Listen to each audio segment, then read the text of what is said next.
الحمد للہ رب العالمین والعاقبۃ للمتقین والصلاۃ والسلام علی اشرف الانبیاء والمرسلین۔ ناظرین کرام، ماہ رمضان کی خصوصی نشریات پیغام رمضان میں آج کے دن آپ کا میزبان میں ڈاکٹر رضوان حیدر آپ کو خوش آمدید کہتا ہوں۔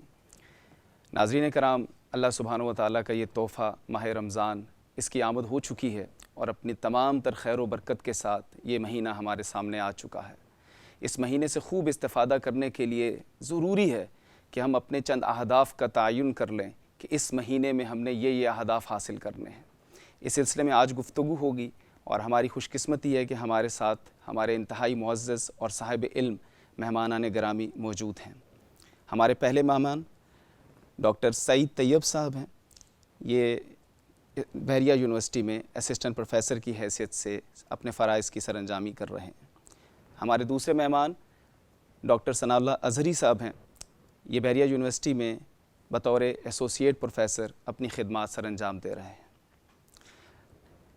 میرا پہلا سوال ڈاکٹر ثناء اللہ اظہری صاحب سے ہے کہ ڈاکٹر صاحب، قرآن مجید کی روشنی میں رمضان کے روزوں کا مقصد تقوی کا حصول بتایا گیا ہے۔ میں چاہتا ہوں کہ آپ یہ وضاحت کریں کہ تقوی کیا ہے اور اس تقوی کا حصول کس طرح سے ممکن بنایا جا سکتا ہے؟ بسم اللہ الرحمن الرحیم۔ ماشاءاللہ آپ نے بہت اچھا سوال کیا ہے اور یہ ایک ایسا سوال ہے کہ جو عام اور ہر انسان کے ذہن میں گردش کرتا ہے، خصوصاً رمضان شریف کے حوالے سے۔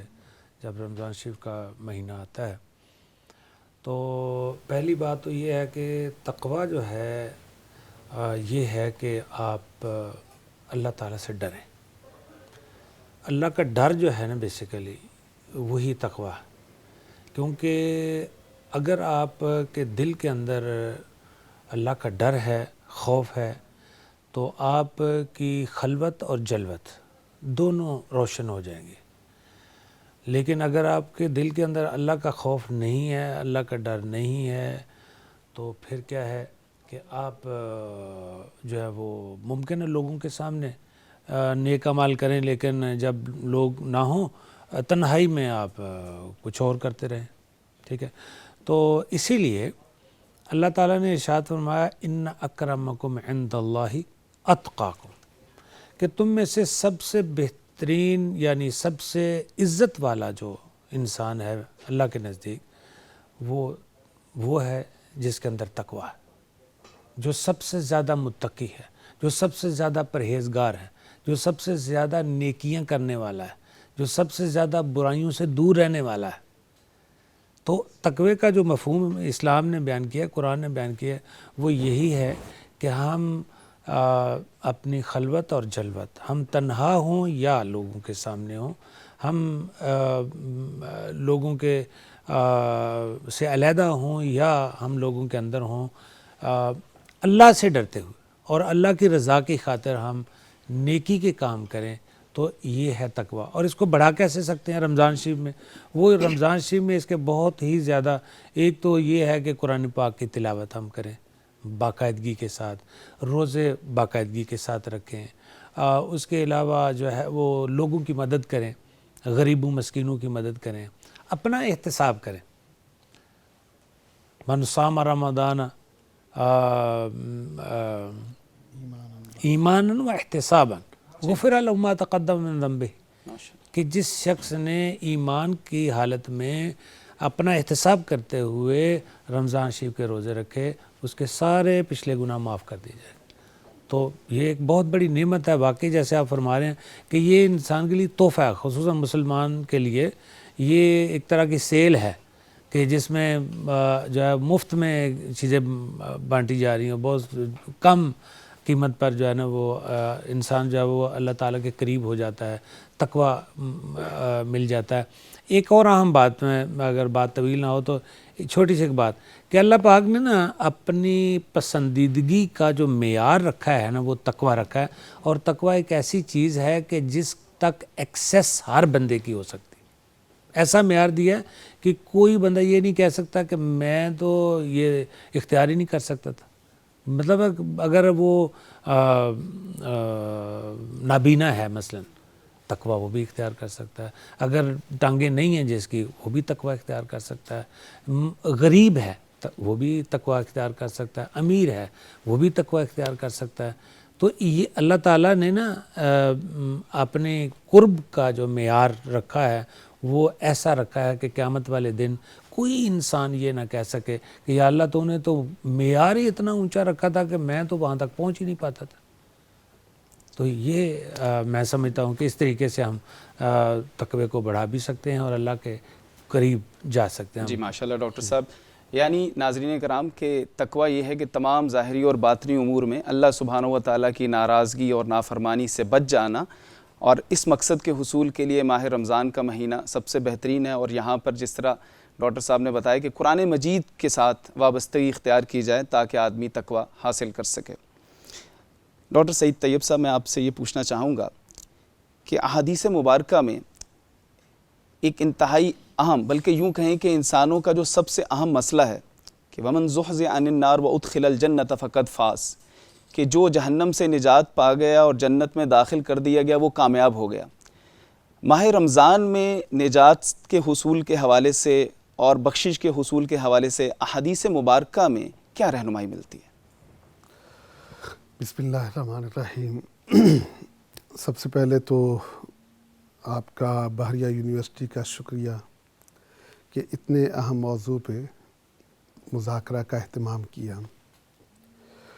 دیکھیں، مغفرت، بخشش، جنت کا حصول، یہ تو انسان کا بنیادی ایک ہدف ہے. رمضان المبارک میں خاص موسم ہے. اللہ تعالیٰ خاص اہتمام فرماتے ہیں کہ بندے اس ہدف تک پہنچیں. اور وہ شخص بڑا ہی بد نصیب ہے کہ جو شخص رمضان اپنی زندگی میں پاتا ہے اور پھر بھی اللہ تعالیٰ کے ہاں سے بخشش حاصل نہیں کر پاتا. رسول اللہ صلی اللہ علیہ وسلم تشریف لائے، منبر پہ چڑھے، پہلی سیڑھی پہ قدم رکھا، فرمایا آمین. دوسری سیڑھی پہ قدم رکھا، پھر فرمایا آمین.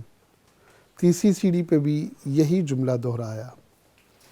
صحابہ حیران ہوئے کہ پہلے تو یہ روٹین نہیں تھی، معمول نہیں تھا. آپ صلی اللہ علیہ وسلم نے فرمایا میرے پاس جبریل آئے تھے، انہوں نے 3 دعائیں کی. اب یہاں پہ ذرا سوچیں کہ جبریل اپنی مرضی سے نہیں آتے.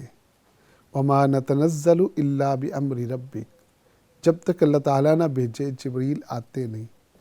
فرمایا جبریل آئے، انہوں نے دعائیں کی اور میں نے ان پہ آمین کہی.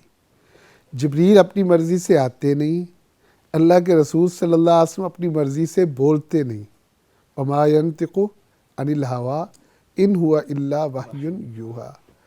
اب وہ 3 دعاؤں میں ایک دعا یہ تھی بعود من ادرک رمضان فلم یغفر لہ، وہ شخص ذلیل و رسوا ہو جائے، اللہ کی رحمتوں سے دور ہو جائے کہ جس نے اپنی زندگی میں رمضان کا مہینہ پایا اور پھر بھی اس کی بخشش نہ ہوئی.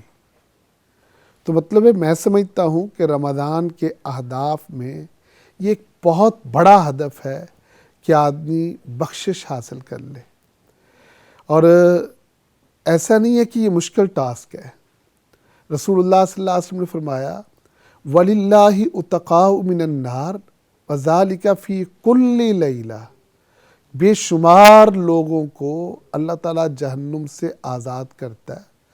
اور یہ ایسا نہیں کہ کسی خاص رات میں ہوتا ہو، لیلۃ القدر میں ہوتا ہو یا آخری عشرے میں صرف ہوتا ہو. فرمایا وَذَلِكَ فِي كُلِّ لَيْلَةٍ، رمضان کی ہر رات میں یہ ہوتا ہے. تو اب بے شمار لوگوں کو مالک الملک آزاد کرتا ہے، ہر رات آزاد کرتا ہے، 29 راتیں. اب پھر بھی کوئی بد نصیب وہ بخشش حاصل نہ کر پائے تو اس کا مطلب یہ ہے کہ اس نے کچھ کیا ہی نہیں. اب کیسے مانگنی کیسے ہے، کرنی کیسی ہے؟ ایک تو جیسے ڈاکٹر صاحب نے فرمایا تقوی جو ہے نا اعدت للمتقین، جنت متقی لوگوں کے لیے تیار کی گئی ہے. تقوی بنیاد ہے. دوسری چیز، اب تقوی آپ کے اعضاء پر، آپ کے اعمال پر، آپ کے اقوال پر، یعنی گفتار، کردار، سب کچھ پر تقوی کا رنگ نظر آنا چاہیے، اور پھر اس کے ساتھ ساتھ اللہ سے سوال کرنا۔ یہ جو سحری کا وقت ہے، افطار کا وقت ہے، یہ دعاؤں کی قبولیت کا وقت ہے، تو اس وقت خاص طور پہ سحری کے وقت کہ اللہ تعالیٰ آسمان دنیا پہ نزول فرماتا ہے اور کہتا ہے کون ہے جو مجھ سے مانگے میں اسے عطا کر دوں، تو سحری کے وقت خاص طور پہ والمستغفرین بالاسحار، استغفار کرنا، معافی مانگنا، اور اتنی معافی مانگنا کہ بندے کو یقین ہو جائے یار اللہ نے مجھے معاف کر دیا ہوگا۔ تو اس حد تک کوشش کرنا، تو میں سمجھتا ہوں یہ رمضان کا بہت بنیادی ہدف ہے، اور ہم سب کو اس ہدف کے حصول کے لیے اپنی پوری کوشش کرنی چاہیے۔ ماشاءاللہ ڈاکٹر صاحب، بالکل ناظرین دیکھیے ڈاکٹر صاحب کی باتوں سے تو گویا اس کو اگر کسی شعر کے انداز میں بیان کیا جائے تو گویا اللہ سبحانہ و تعالیٰ فرما رہے ہیں کہ ہم تو مائل بکرم ہیں، کوئی سائل ہی نہیں، راہ دکھلائیں کسے کہ راہ روئے منزل ہی نہیں ہے۔ اس قدر اللہ سبحانہ و تعالیٰ کی رحمت میسر ہو تو بدبخت ہے وہ آدمی جو اپنی بخشش نہ کروا سکے۔ ڈاکٹر ثناء اللہ صاحب، میں آپ سے یہ پوچھنا چاہوں گا کہ جیسا کہ قرآن مجید میں صبر و شکر جو ہیں، صبر و شکر کی صفات کو بندہ مومن کی اعلیٰ ترین صفات کہا گیا ہے، اور اللہ فرماتے ہیں ان فی ذالک لآیات لکل صبار شکور، ہر بہت زیادہ صبر کرنے والے اور شکر کرنے والے کے لیے اس قرآن مجید کے اندر نشانیاں موجود ہیں۔ تو ماہ رمضان کے اندر ہم کس طرح سے یہ دونوں صفات صبر و شکر کی حاصل کر سکتے ہیں؟ ماشاءاللہ، آپ کا سوال یہ بھی بہت اہم ہے۔ رمضان شریف کو اگر ہم دیکھیں نا جی، تو رمضان شریف کا جو فلسفہ ہے، اس کا جو مقصد ہے، اس کا جو ہدف ہے، بیسیکلی جو مین جو ہدف ہے نا، وہ میری اسیسمنٹ کے مطابق تو یہ سکھانا ہی صبر ہے، کہ آپ نے صبر کرنا ہے۔ کھانے کے حوالے سے بھی آپ نے صبر کرنا ہے، آپ نے پینے کے حوالے سے بھی صبر کرنا ہے، آپ نے جو ہے وہ اگر کوئی برائی آپ کو اپنی طرف کھینچ رہی ہے تو وہاں پہ بھی آپ نے صبر کا مظاہرہ کرنا ہے۔ ہر جگہ پہ آپ نے صبر کا مظاہرہ کرنا۔ پورا صبح جب ہم سحری کرتے ہیں اور سحری سے لے کر افطاری تک یہ ہمیں صبر سکھا رہا ہوتا ہے، اور یہ تو ایک مہینہ ایک ٹریننگ ہے، ایک ورکشاپ ہے ایک طرح کی نا، اللہ تعالیٰ نے مسلمانوں کے لیے رکھی ہے۔ بیسیکلی اس کا مقصد تو یہ ہے کہ ہم سارا سال صبر سے کام لیں، ہم سارا سال صبر کی جو حکمتیں ہیں اس سے مستفید ہوں، اور سارا سال ہم کم کھائیں، صحت مند رہیں۔ دیکھیں جتنا کم کھائیں گے اتنا ہی آپ صحت مند رہیں گے۔ آج کل پوری دنیا کے ڈاکٹر اس بات پر متفق ہیں کہ آپ جتنا کم کھائیں گے، کم کھانا بھی تو صبر کا ایک مظاہرہ ہے نا، مطلب ابھی نبی پاک صلی اللہ علیہ وسلم نے فرمایا کہ جب بھی بھوک ہو تو اٹھ جایا کریں، تو وہی بندہ کر سکتا ہے جو صبر کر سکتا ہے، ورنہ لذیذ کھانے پڑے ہوں سامنے تو کہاں صبر ہوتا ہے، بندہ وہ زیادہ کھا لیتا ہے، اوور ایٹنگ اسی طریقے سے چل رہی ہے نا۔ تو یہ سارا مہینہ میں سمجھتا ہوں کہ یہ صبر سکھاتا ہے، اور صبر ڈیولپ کرتا ہے انسان کے اندر کہ کس طرح تم نے صبر کرنا ہے۔ سارا سال روزے نہیں رکھے گے تاکہ مشکل نہ بن جائے مسلمان کو، ایک مہینہ ایک ٹریننگ کے طور پر، ایک ورکشاپ کے طور پر رکھا گیا ہے تاکہ اس کو سکھایا جائے مسلمان کو کہ صبر آپ کی زندگی کو خوشگوار بنا دے گا، خوبصورت بنا دے گا، تمہاری صحت اچھی ہو جائے گی، تمہاری سوچ اچھی ہو جائے گی، پاکیزہ ہو جاؤ گے، طہارت آ جائے گی تمہارے جسم کے اندر، تمہارے اعمال کے اندر۔ پھر جو اس مہینے میں جو عبادات کا ثواب بڑھا دیا گیا ہے وہ بھی اس طرف لے کے آتا ہے کہ آپ زیادہ سے زیادہ عبادات کریں۔ آپ زیادہ عبادت وہی کر سکے گا جو صبر کر سکے گا۔ جو بندہ 2 نفل نہیں پڑھ سکتا وہ کیسے وہ جو ہے وہ آگے زیادہ عبادت کرے گا؟ 20 تراویحیں بھاری پڑ جاتی ہیں لوگ، تو وہ کون ہے جو صبر کرے گا، 20 تراویحیں کھڑے ہو کے پڑھے گا، تو وہ صبر کا مظاہرہ کر رہا ہے نا جی۔ تو میں سمجھتا ہوں کہ رمضان شریف کا ہر عمل جو ہے یہ ہمیں صبر کی طرف لے کے جاتا ہے اور ہمیں سکھاتا ہے. اور آج کل ہمارے معاشرے میں جو سب سے زیادہ کمی ہے جس چیز کی وہ صبر ہے کہ ہم بے صبرے ہو گئے ہیں. ہر بات میں ہم بے صبری کا مظاہرہ کریں گے, کھانے میں بھی بے صبری کا مظاہرہ, سڑکوں پہ چلتے ہوئے بے صبری کا مظاہرہ, ہم ایک دوسرے کے ساتھ تعلقات میں بے صبری کا مظاہرہ, ڈیلنگ میں بے صبری کا مظاہرہ. تو یہ میں سمجھتا ہوں کہ رمضان شریف کا یہ جو مہینہ ہے یہ ہمیں ان تمام آپ یوں سمجھیں کہ جو ہمارا ان بیلنس ہوئے ہوتے ہیں, جو یہ ہمیں بیلنس میں لے کے آتا, صحت کے لحاظ سے, ہمارے فکر کے لحاظ سے, ہمارے پاکیزگی کے اعتبار سے, ہر لحاظ سے ہمیں بیلنس کرنے کی طرف لے کے آتا ہے. اور صبر بیسیکلی بیلنس کا نام ہے. Thank you. جزاک اللہ. رسول اللہ صلی اللہ علیہ وسلم نے فرمایا کہ کسی انسان کو صبر سے بڑھ کر کوئی خیر, کوئی بھلائی عطا نہیں کی گئی ہے, اور جب آپ بھوکے پیاسے رہ رہے ہیں تو اس سے بہتر کون سی ریاضت ہوگی کہ جس سے آپ اپنے صبر کو بڑھا سکیں. ڈاکٹر سعید طیب صاحب, میں آپ سے یہ جاننا چاہوں گا کہ ہمارے رمضان کے مہینے میں کون سے ایسے معاشرتی اور اجتماعی اہداف ہونے چاہیے کہ ہم اس مہینے سے اپنے معاشرے کو کس طرح سے بہتر بنا سکتے ہیں؟ بہت اچھا پوائنٹ آپ نے اٹھایا جی. یقیناً اسلام کا جو فوکس ہے نا وہ بنیادی ترجیح بہترین معاشرے کی تشکیل ہے. آپ دیکھ لیں عبادات, اسلامی تعلیمات یا قرآن مجید کا بڑا حصہ عبادات پہ مشتمل نہیں ہے, بہترین معاشرے کی تشکیل کے حوالے سے تعلیمات پہ مشتمل ہے. تو رمضان المبارک بھی اس حوالے سے ایک بہت شاندار موقع ہے. اچھا, اب اس میں بہت ساری ایکٹیویٹیز ہیں. ایک تو سحر اور افطار کا اہتمام کرنا اور کروانا. رسول اللہ صلی اللہ علیہ وسلم نے فرمایا من فطر صائما فلہ مثل اجرہ, جو بندہ کسی روزے دار کو روزہ کھلواتا ہے, اس کی افطار کا بندوبست کرتا ہے, تو اس کے لیے اس روزہ رکھنے والے کے اجر جتنا اجر ہے.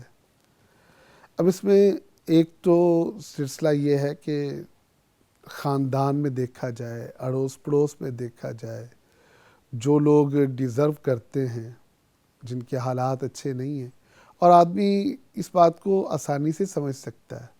ضروری نہیں کہ ایک شخص بے روزگار ہو تو اس کا یہ حال ہوگا. ہو سکتا ہے وہ صاحب روزگار ہو لیکن اس کی آمدن کم ہے, اخراجات زیادہ ہیں, تو وہ بھی ڈیزرونگ ہے. تو اس کو مہینے بھر کا راشن لے دیں, اس کے گھر میں کوئی فروٹ پہنچا دیں, کوئی گوشت پہنچا دیں. کئی ایسے لوگ ہیں جو سال میں عید بقر عید جو ہے اس پہ گوشت کھاتے ہیں, پورا سال بیچاروں کو مٹن وغیرہ بیف وغیرہ نصیب نہیں ہوتا, تو ان کے گھر میں گوشت پہنچا دیا جائے. اسی طرح سے رشتہ داروں کے ہاں جایا جائے, ان کے ہاں بھی اسی طرح کنٹریبیوشن کی کوئی صورت نکالی جائے. رشتہ داروں کے ساتھ صلہ رحمی بہت بڑا عمل ہے اور اللہ تعالیٰ کو بہت پسند ہے. اس کے ساتھ ساتھ جو لوگ مستحقین ہیں ان تک پہنچایا جائے. یہ جو ایک صدقہ فطر کا اللہ تعالیٰ نے حکم دیا ہے, نبی صلی اللہ علیہ وسلم نے حکم دیا ہے, اس کے پیچھے بھی یہی چیز ہے کہ یار تم نے روزہ رکھا, تمہاری جو کمی بیشی ہے وہ اس صدقہ فطر کے ذریعے اللہ پوری کر دے گا. اور اس کے ساتھ طعمۃ للمساکین, مساکین کو کھانے پینے کو کچھ مل جائے گا. تو اس میں سحر اور افطار کا بندوبست کرنا, اسی طرح سے جو آپ کر سکتے ہیں معاشرے کی بہتری کے لیے وہ کرنا. ہمارے ہاں یہ جو ٹرینڈ چلتا ہے نا کہ اپنے کھانے پینے کا بڑا اہتمام ہوتا ہے, سحر افطار اور یہ کچھ, اور لمبا چوڑا اہتمام ہوتا ہے, یہ بنیادی طور پر ہم روزے کی روح کو کچل دیتے ہیں. اس وقت سائنس انٹرمیٹنٹ فاسٹنگ کی طرف جا رہی ہے, اور سائنس یہ کہہ رہی ہے کہ فاسٹنگ انسانی جسم کو کینسر سے لے کے بڑی بڑی بیماریوں سے بچاتی ہے. اچھا, ہمارا جو فاسٹنگ کا مہینہ ہے نا, اس میں ہمارا کھانے پینے کا بجٹ عام مہینوں سے بہت زیادہ ہو جاتا ہے, اور ہم آئلی چیزیں اور پتہ نہیں پکوڑے, سموسے, فروٹ چاٹ, دہی بھلے اور پتہ نہیں کیا کچھ وہ چلتا ہے. افطار کے وقت ہم پیٹ بھر کے کھاتے ہیں کہ سارا دن روزہ رکھا ہے, پھر عشاء کے وقت پھر تراویح کے بعد یار تراویح پڑھیے کچھ کھا پی لیں، سحر کے وقت پھر خوب پیٹ بھر کے کھاتے ہیں، یار روزہ رکھنا سارا دن، اور سائنس کہتی ہے کہ وہ جتنا بھی آپ کھا لیں نا وہ 3-4 گھنٹے میں ڈائجسٹ ہو جاتا ہے۔ تو اپنے کھانے پہ توجہ کم کر کے لوگوں کو کھلانے پہ توجہ زیادہ کی جائے، رشتے جوڑنا، پڑوس میں لوگوں کا خیال کرنا، تو یہ میرا خیال زیادہ ضروری چیز ہے۔ جی ماشاءاللہ۔ جی ناظرین، بالکل رمضان کے مہینے میں وہ لوگ جنہوں نے کبھی بھوک کو محسوس ہی نہیں کیا ہوتا، اسباب و وسائل اس قدر ہوتے ہیں، اللہ تعالیٰ ان کو بھی اس مہینے میں کچھ دیر بھوکا رکھتا ہے تاکہ ان کو دوسروں کی بھوک کا احساس ہو جائے، اور وہ پھر اس بات سے دوسروں کا احساس کر کے دوسروں کے لیے اپنے مال کو خرچ کریں، ان کی بھوک کو دور کریں، اور رمضان کے مہینے میں خوب بڑھ چڑھ کر چیریٹی کریں۔ آج کی اس نشست میں ہم نے اللہ تعالیٰ کی توفیق سے ماہ رمضان کے اہم ترین اہداف کو جانا۔ سب سے اہم ترین ہدف تقوی کا حصول ہے، اور پھر اس کے ساتھ یہ کہ ہم سب کو جہنم سے خلاصی چاہیے، اور یہ مہینہ اس مقصد کے لیے بہترین مہینہ ہے، اور ہم سب کا یہ ہدف ہونا چاہیے کہ رمضان کے جانے سے پہلے ہم اللہ تعالیٰ سے عبادات اور مناجات کے ذریعے سے اپنی بخشش کو حاصل کر لیں، اور پھر اس کے ساتھ ساتھ اس مہینے کے اندر جہاں ہم اپنی انفرادی فوائد حاصل کریں وہاں ہمیں معاشرے کو بھی یاد رکھنا چاہیے، معاشرے کے اندر ہم آہنگی اور محبت کو فروغ دینا چاہیے، بھائی چارگی ہونی چاہیے، لوگوں کا خیال کرنا چاہیے، مصیبت زدوں کی مدد کرنی چاہیے، اور پھر اس کے ساتھ ساتھ اپنی صحت کا بھی خصوصی دھیان رکھنا چاہیے۔ رمضان کا ایک ہدف یہ بھی ہے کہ اللہ تعالیٰ اس مہینے کے ذریعے سے ہماری بہت سی جسمانی بیماریوں کو بھی دور کرنا چاہتے ہیں، لیکن اگر ہم نے اس مہینے میں اپنی صحت کا خیال نہ رکھا اور اپنی کھانے پینے کی چیزوں میں ہم نے احتیاط نہ برتی تو شاید وہ فائدہ بھی ہمیں حاصل نہ ہو پائے۔